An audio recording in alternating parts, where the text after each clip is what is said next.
On July 18, 2010, a 34-year-old former NBA basketball player, Lorenzen Wright, along with his old friend, were driving through Memphis, Tennessee. Even though Lorenzen called Atlanta home, Memphis held a special place in his heart. It was where he grew up, where his folks and friends still lived, and where his 6 children resided with their mom, Shara. Cruising down memory lane, laughing and chatting about the good old days, they pulled into the parking lot of a local gym. Lorenzen, this towering figure at 6'11", had to stoop low to avoid bumping his head on the car's roof. Despite retiring from pro basketball, he still had that athlete's build, the tattoos on his long arms a testament to his past life on the court. Inside the gym, the sounds of a pickup game greeted them, a familiar melody that sparked joy in Lorenzen's heart. Lorenzen and his longtime friend Phil walked up to watch a group of teens playing basketball. Amidst the action, he spotted his eldest son, a sight that lit up his face with a wide grin. Trying not to steal the limelight from the game, Lorenzen hung back a bit, hoping to watch quietly. But let's face it, standing almost 7 feet tall, blending into the background was impossible. Before long, a kid recognized him and shouted his name. Suddenly, the game froze, and the boys swarmed around him, their eyes filled with wonder, seeing a true hero of Memphis sports in their presence. Lorenzen's journey with basketball was practically written in the stars. His dad, a former college player, had introduced him to the game practically from birth, believing it would shape his future. And it did. He poured his heart into the sport, excelling in high school, and then shining at the University of Memphis, catching the NBA's attention, and starting his professional career with the Los Angeles Clippers at a mere 20 years old. But his heart truly belonged to Memphis. It was a dream come true when he joined the Grizzlies, playing for the city he adored. Even after hanging up his basketball shoes, he chose to stay in Memphis, where his family and memories resided, a testament to the deep-rooted love he held for his hometown. In retirement, Lorenzen dove headfirst into giving back to Memphis. He poured his heart into organizing basketball camps for kids and spearheading charity events, feeling indebted to the city that had shaped him. As he stood in that gym, talking hoops and life with his son and his buddies, a sense of missing Memphis washed over him. After their court chat, Lorenzen, his son, and Phil made their way to Shara's beautiful house in Memphis. Thanking Phil for the ride, Lorenzen promised to catch up before heading back to Atlanta. Walking up the path, stepping inside, he was instantly greeted by the ecstatic faces of his other children, rushing to embrace him. Crouching down, his arms wrapped around them in a big, heartfelt hug. That night was all about reconnecting, playing games, swapping stories, and catching up with Shara about everything happening in their lives. Lorenzen had known Shara since high school. She was the coach's daughter, a bit older, standing tall with gorgeous dark hair and a smile that melted his heart from day one. Their love story had started early, evolving as Lorenzen pursued his basketball dreams from college to the NBA. Despite the fairy tale beginning, after 13 years of marriage, life pulled them in different directions, leading to their divorce and Lorenzen's move to Atlanta. Despite the separation, their bond remained unbreakable. Whenever he visited Memphis, Shara's place felt like home. As they sat together, planning for the kids' visit to Atlanta and talking about Shara's new role as a pastor, Lorenzen couldn't shake off the longing for Memphis. He yearned to rebuild what they once had, to be back with Shara and their family in their hometown, a feeling amplified by Shara's hints that she missed their life together too. Saying goodnight to his kids, tucking them into bed, Lorenzen's mind wandered to a future where this closeness, this warmth, could be a part of his everyday life again. The desire to mend things with Shara and return to Memphis felt more palpable and real than ever before. It was just before midnight on July 18, 2010, a couple of hours after the kids had tucked into bed. Lorenzen, not wanting to disturb the peacefulness of Shara's house, tiptoed down the stairs, his hand alongside his holster as he took slow, deliberate steps, careful not to make a creak that might wake someone. Down on the first floor, he gently opened the front door and stepped outside, the warm Memphis night hitting him instantly. Even at this late hour, the temperature stubbornly hovered over 80 degrees. Lorenzen wiped away the beads of sweat forming on his forehead and scanned the yard. A car pulled up, and he stole a glance back at the house, where Shara and the kids were sleeping. Without hesitation, he made his way to the car, opened the passenger side door, ducked inside, and exchanged a smile with the driver. The car glided away from the house, and just before the clock struck midnight on July 19th, Lorenzen watched the lights of Memphis disappear behind them. The car turned onto a road flanked by woods, a good 15 miles south of downtown Memphis. After ensuring they weren't being followed, the driver veered onto a dirt path, parked the car after a short distance, and nodded to Lorenzen. Ducking out of the car, Lorenzen followed the driver into the woods. The trees seemed to close in around them, and the only sounds were their footsteps on the forest floor. Suddenly, a rustling in the trees ahead startled them, freezing them in their tracks. Straining his eyes, Lorenzen tried to make out what it was. As they continued, the noise returned, louder this time. Lorenzen, gripped by a mix of curiosity and unease, kept his eyes open. In a sudden surge of panic, he bolted off the path, grabbed his phone, lowered his head, and sprinted into the pitch-black woods, driven by a nameless terror closing in on him from the shadows.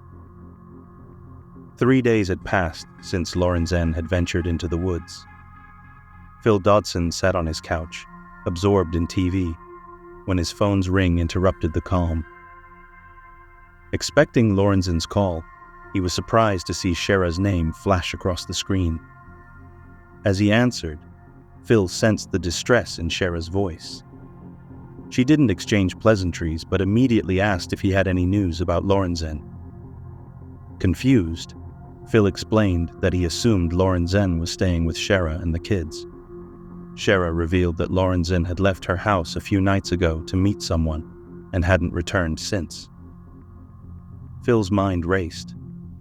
Perhaps Shara suspected another romantic encounter as, post-divorce, Lorenzen had been dating multiple women. However, Shara simply found it odd that he hadn't checked on the kids.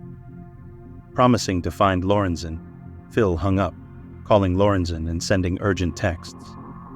Concerned, he contacted Lorenzen's mother, who shared his worry. Neither of them had heard from him. Despite Phil's efforts to calm her, Lorenzen's mother, deeply troubled, contemplated involving the police. Hours passed with no word from Lorenzen. Phil's concern heightened, prompting another call to Lorenzen's mother, sharing his escalating worry. Lorenzen's mother took action, alerting the police in Shara's suburb about her son's absence. However, the police response didn't match the urgency felt by those close to Lorenzen. Days slipped by without progress, and the police downplayed the situation, citing no evidence of foul play, slowing the investigation. Lorenzen's mother persisted, bombarding the police for updates and even reaching out to the press. She emphasized her son's stature, a former NBA player at 6'11", baffled that nobody had spotted him. The inexplicable disappearance of a towering sports figure sparked worry and frustration among Lorenzen's loved ones, intensifying their quest for answers. And then finally on July 27th, so 8 days after Lorenzen had gone into the woods, Memphis police took over the case because they had been notified about a 911 call that had been received by a small-town emergency dispatcher early in the morning on July 19th, not that long after Lorenzen had left Shara's house.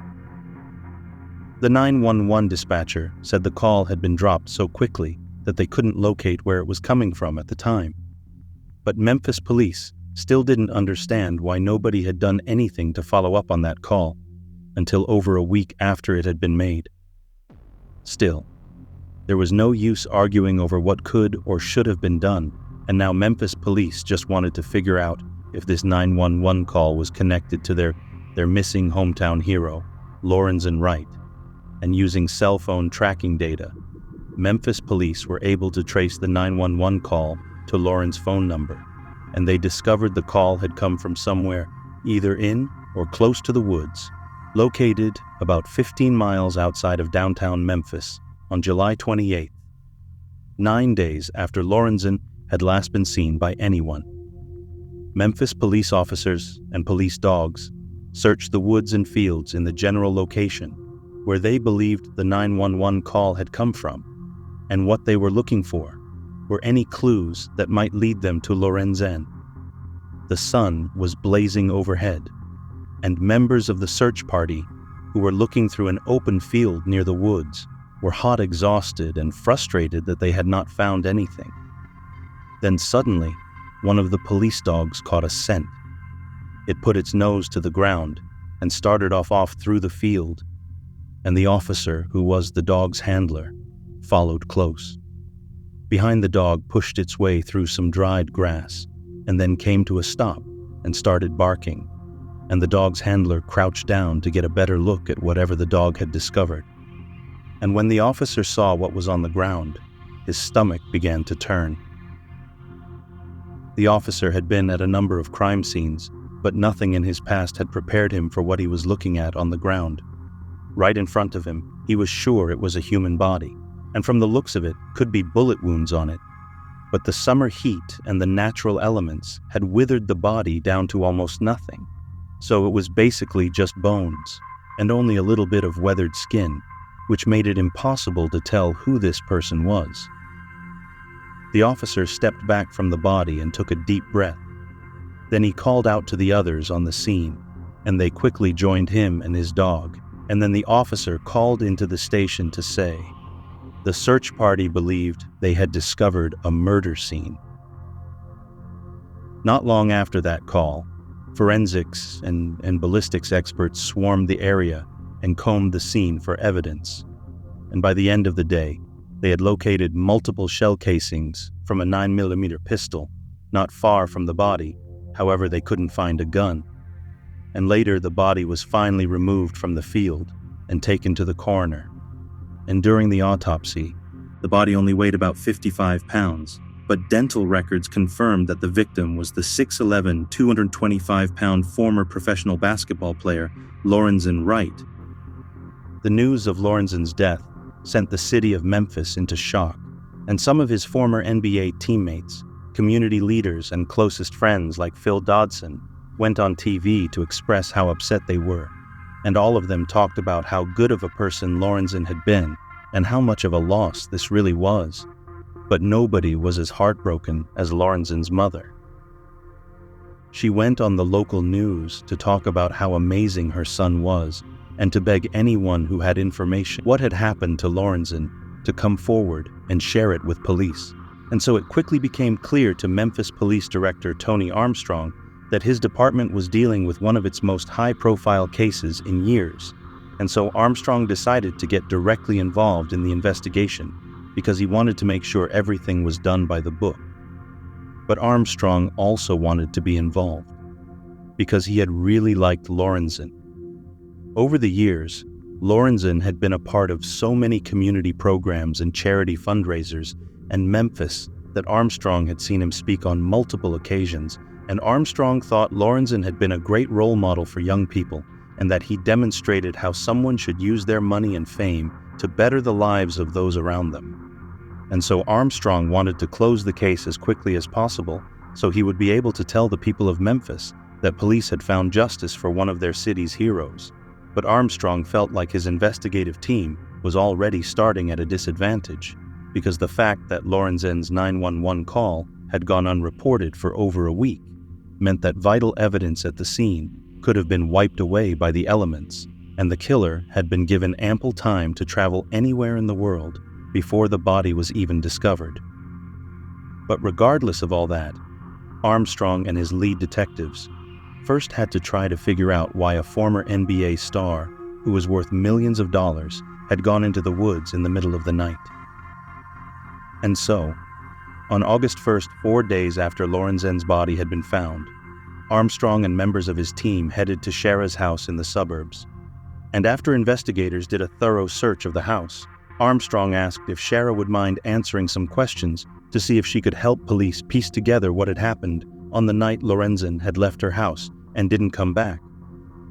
Shara said she would answer anything she could. So she led Armstrong and a detective into the dining room, and they all sat down at the table. And then Armstrong asked her what she remembered about the night Lorenzen disappeared. Shara looked around the room, and then in a quiet voice, she said she didn't want any of the children to hear what she was about to say. Armstrong glanced over at the other detective, and both men nodded, and then leaned in close to listen to Shara. And when she started talking, Armstrong's eyes got wide, and he looked like he was in shock. Shara said in a whisper that a little before midnight on July 18th, Lorenzen had gotten a phone call, and he had started pacing around her bedroom, and he was excited and talking loudly to the person on the other line. And she heard him say something about making $110,000 really fast. And at first, Shara had no idea what he was talking about. But then Lorenzen had hung up the phone and walked over to the bags he'd brought with him to the house.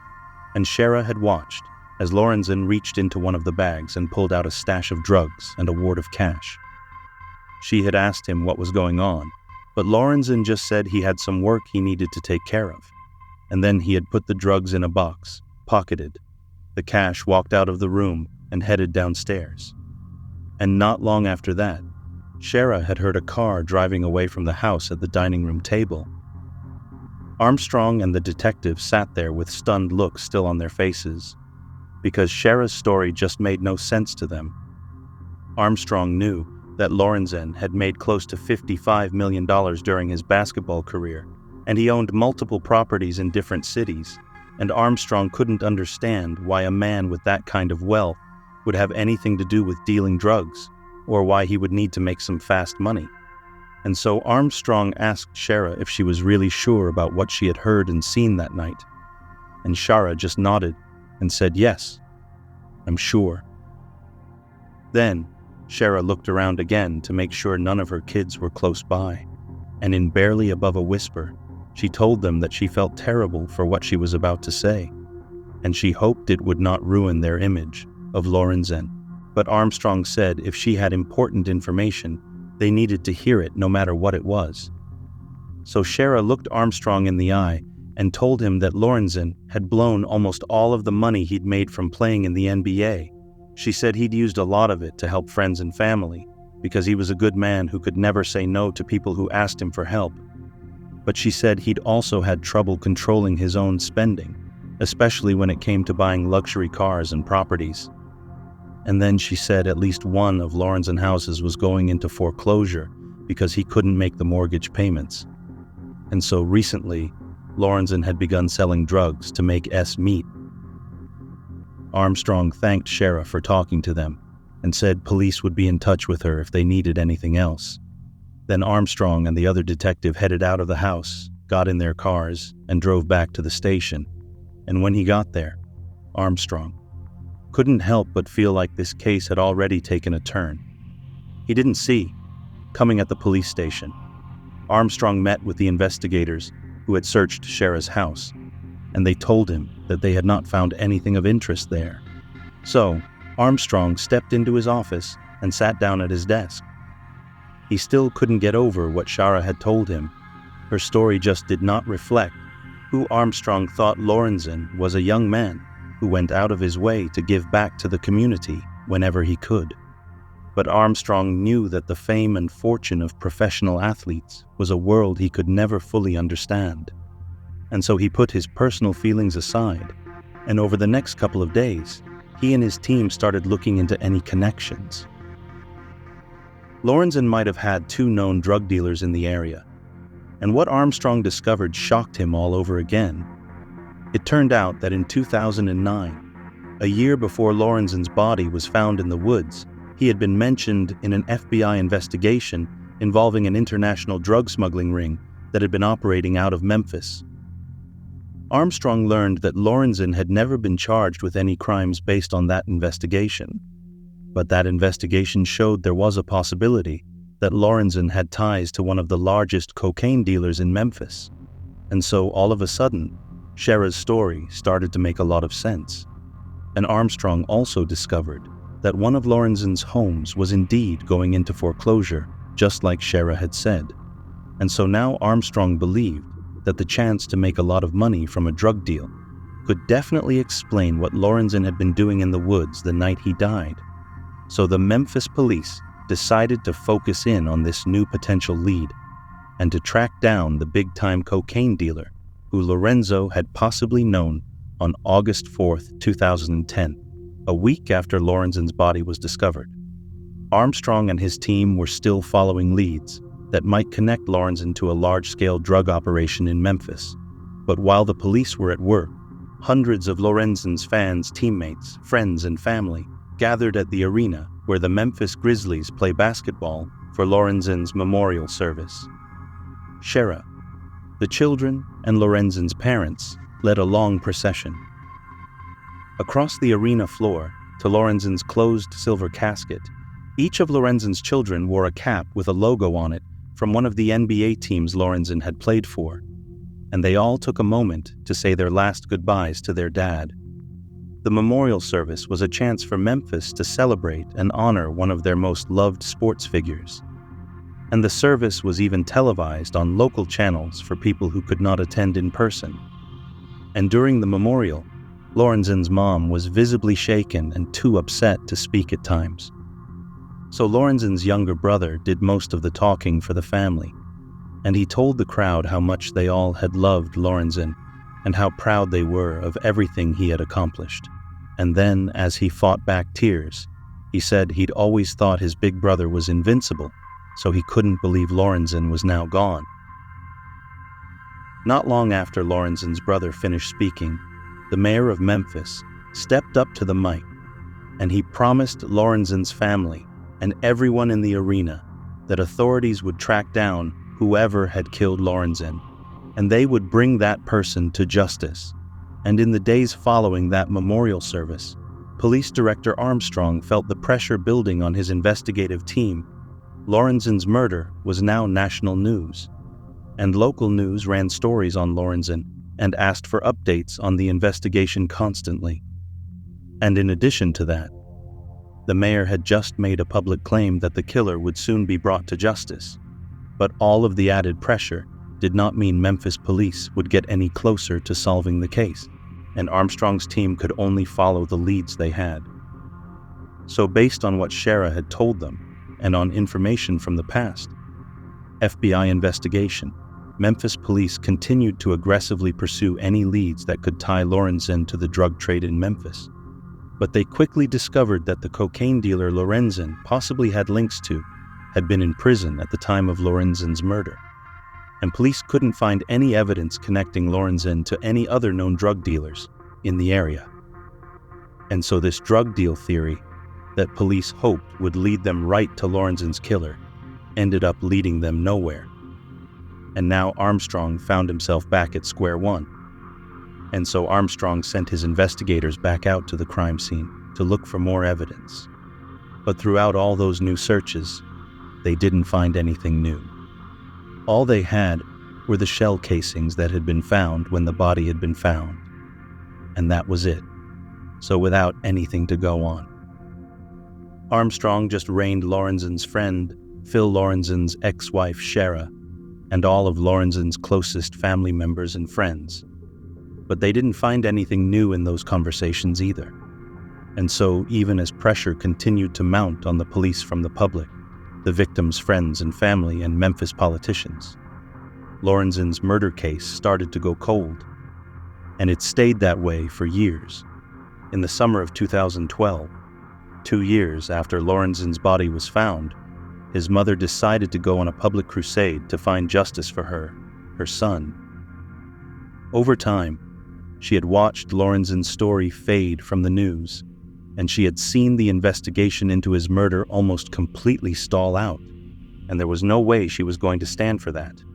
And so she started reaching out to local and national press and talking to anybody in the media who would listen, and she told them that she wouldn't just let Lorenzen's memory be forgotten, and she demanded that the police do their job and find Lorenzen's killer.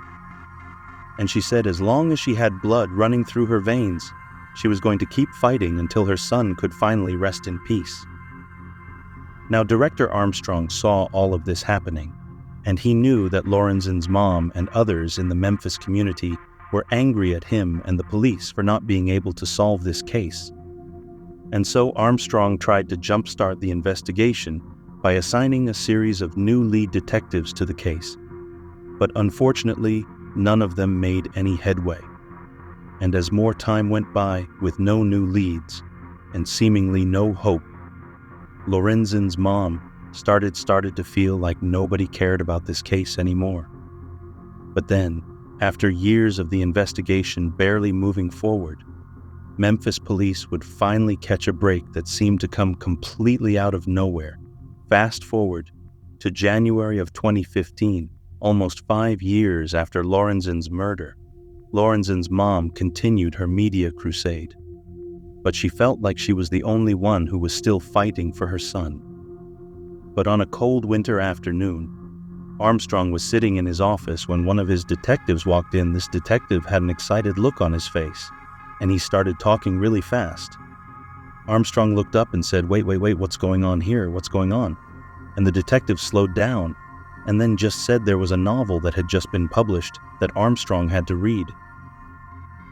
Armstrong stared at the detective like this might be some kind of prank, because he couldn't understand why any new book would warrant this much excitement.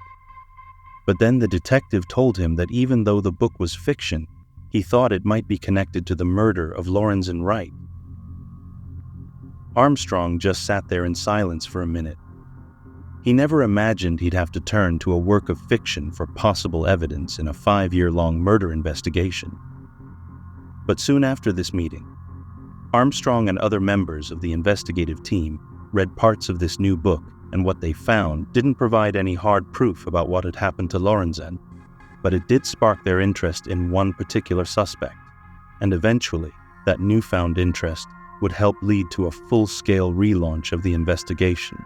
And with more resources behind them, Memphis police would finally uncover who had killed Lorenzen years earlier in the woods based on evidence found throughout the investigation. Here is a reconstruction of what authorities believe happened to Lorenzen Wright on the day he died.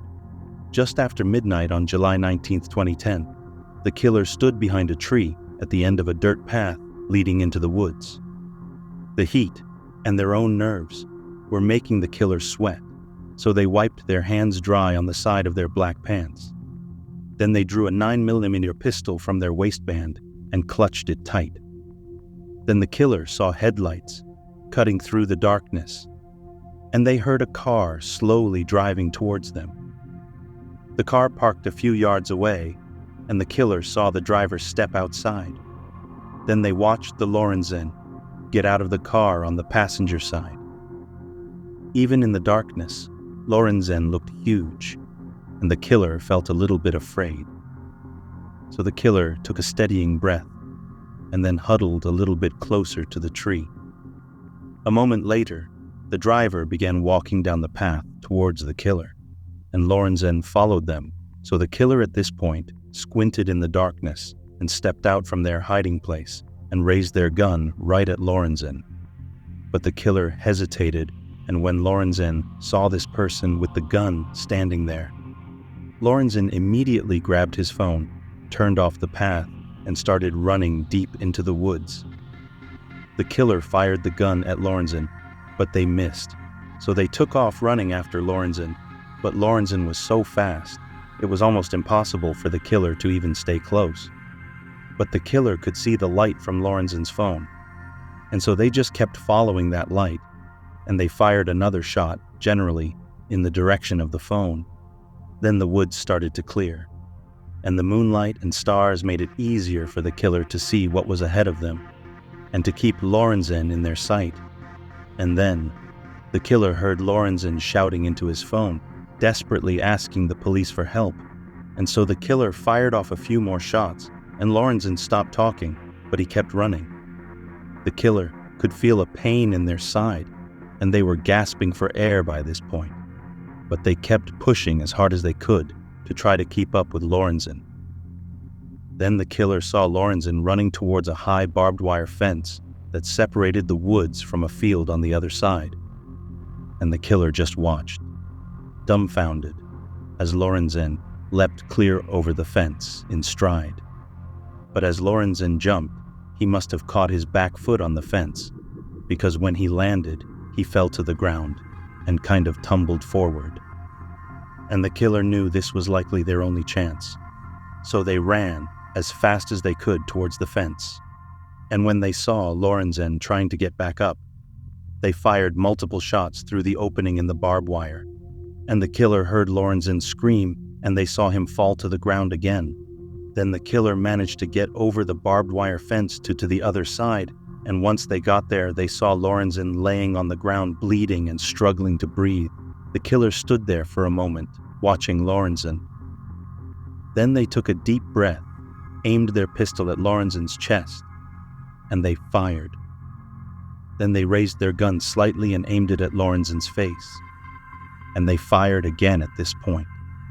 Lorenzen's body went limp, and he died right there in the field. The killer stood over Lorenzen's body, and they felt like they wanted to throw up. But they took another deep breath, turned around, made their way back over the barbed wire fence and back into the dark woods. Finally, after what seemed like an eternity, but was just a few minutes, the perpetrator navigated back to the dirt path, finding the car undisturbed. A noise behind them made them turn, and the driver emerged from the shadows, questioning if the task was completed. With a silent nod, the killer confirmed it was done. The driver, wearing a smile, returned to the car and headed home. Once inside their house, the driver checked on their 6 sleeping children. But this person wasn't just any concerned parent. This was Lorenzen's ex-wife, Shara. She hadn't pulled the trigger, but she orchestrated Lorenzen's murder. Behind the veneer of her life as a pastor, Shara had darker motives.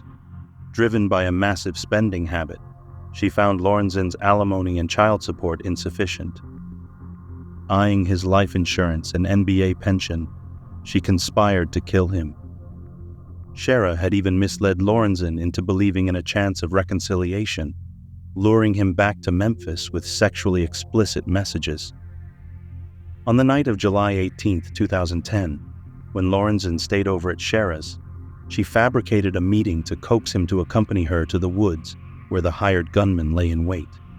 Shara capitalized on Lorenzen's past association with a drug investigation to frame the murder as drug-related. For years, it seemed she'd get away with it, until she wrote a book in 2015, thinly veiling her life in its pages. The narrative painted a picture of a basketball player resembling Lorenzen, hinting at justifications for his murder.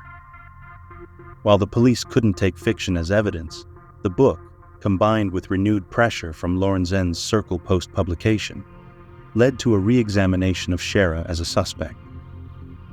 Though they lacked evidence tying her to the crime, renewed efforts, aided by the FBI, honed in on Shara's circle.